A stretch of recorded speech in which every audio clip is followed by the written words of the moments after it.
Hello, Greg here for Online Tennis Instruction.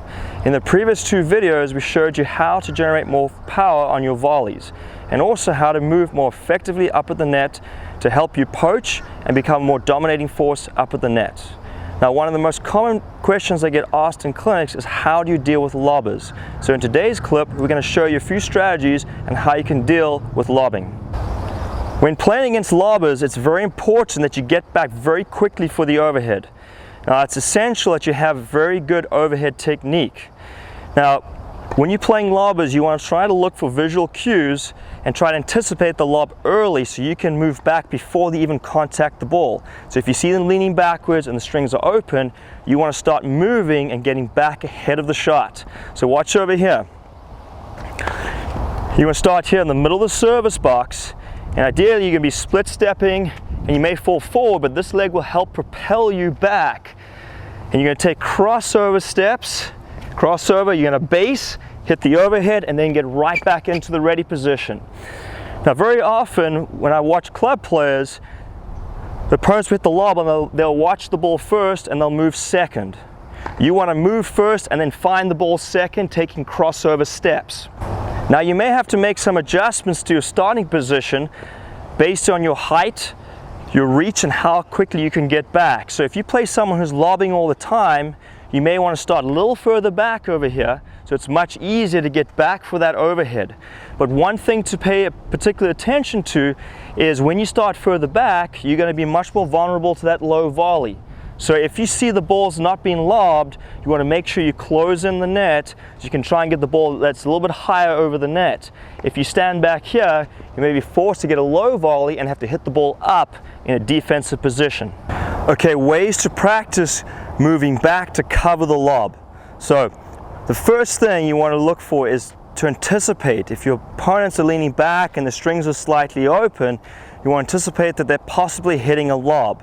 So if you anticipate the lob, the first thing you want to do is you want to move back first and then you want to find the ball second.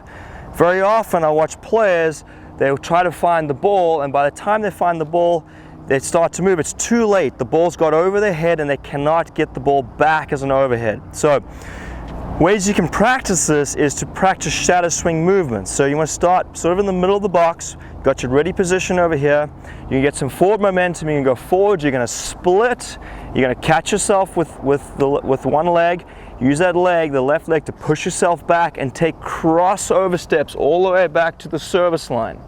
Now once you get to the service line, really you have three options. If it's a short lob, you may base and I'll go forward to hit the overhead. Right? If it's a deep lob, you may continue going back and then make adjustment steps, hitting the overhead. And if the lob gets over your head, that's where you're going to jump. You're going to use the back leg to push up, jump at the overhead, and then you want to recover back to the ready position. So you want to do those movements over and over. So let's look at it one more time. You got your ready position. You're going to go forward, you're going to split, catch yourself, push off with this leg, turn, cross over to the service line, and you want to practice one of those three different scenarios, and once you hit the overhead, you want to move back to the ready position.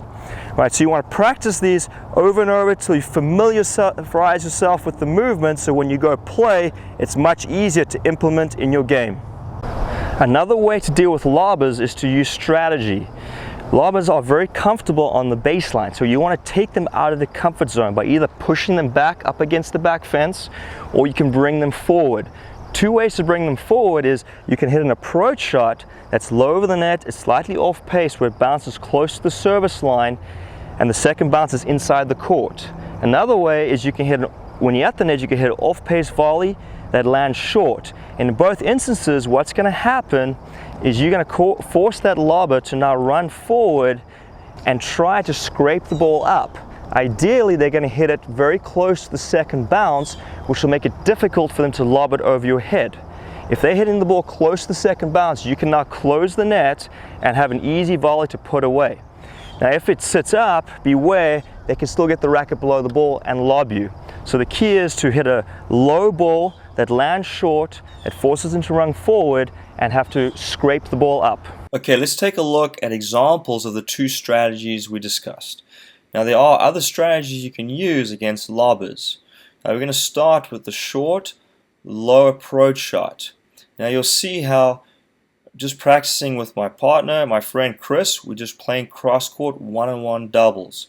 Now you don't always need 4 players to work on your doubles game. You can have a very effective and productive practice just with you and your partner playing one-on-one, playing cross-court. So in this situation, we're rallying cross-court. I'm going to hit a off-pace, low, short approach shot. It's going to force Chris to move forward off the baseline. It's going to make it very difficult for him to get the racket below the ball to hit a high lob over my head. So what's going to happen is he's going to pop the ball up, I'm going to close the net, stepping out, stepping through, getting very close to the net, and then putting the ball away. Let's take a look over here. Again, this can also set up your partner up at the net. You see how he's reaching for the ball. Your partner can start to move forward and then look to take the shot when the ball crosses the net. Now let's take a look at an example of the short volley. So this is when you're up at the net. In this situation, I'm serving and volleying. And the idea is you want to hit the ball before the service line and keep the ball low. So it's a really off-pace volley, and you want to just try to disguise the shot. Now this is a very effective strategy in doubles. It's going to work against lobbers, but in general, this is a good play because most people come and hit a deep volley and the opponent on the baseline, they're not expecting it, so often they're caught off guard and they take off very late. So one of two things can happen in this situation. He may not read it and get there late and the ball's going to bounce twice, or if he does get there, as we discussed in the low short approach shot, he may not be able to get the racket below the ball to hit an effective lob, where he'll just pop the ball up. So let's take a look over here. See where the ball bounces. It bounces a second time halfway between the service line and the baseline. So he did not react in time. But now if he did get to the second bounce, he would pop the ball up. I would continue forward and have an easy high volley to now put away. To summarize playing lobbers, we first talked about how to effectively get back to cover the lob. So when you're up at the net, you want to learn to anticipate if your opponent's leaning back slightly and the strings are open, that they're going to be hitting a lob. You want to move back first and then find the ball second. When you move back, you want to take crossover steps all the way to the service line. Now you may need to adjust your starting position by staying a little further back based on your height, your reach, and how quickly you can get back to the service line. But remember, when you stand further back, you're going to be more susceptible to a low defensive volley. So if you see they're not going to lob, you want to move forward so that if you get the volley, it's going to be higher and ideally above net level. We talked about 2 strategies on dealing or playing against lobbers. Now there are many other strategies that work. We just covered the 2, talked about how to get them out of this comfort zone by bringing them forward. First one was by hitting a low off-pace, short bouncing approach shot.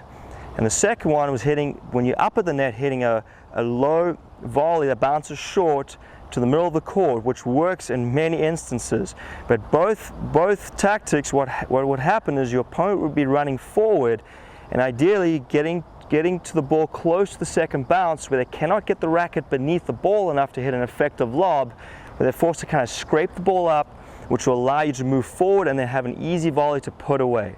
So if you have any questions on this video, please post your comments below.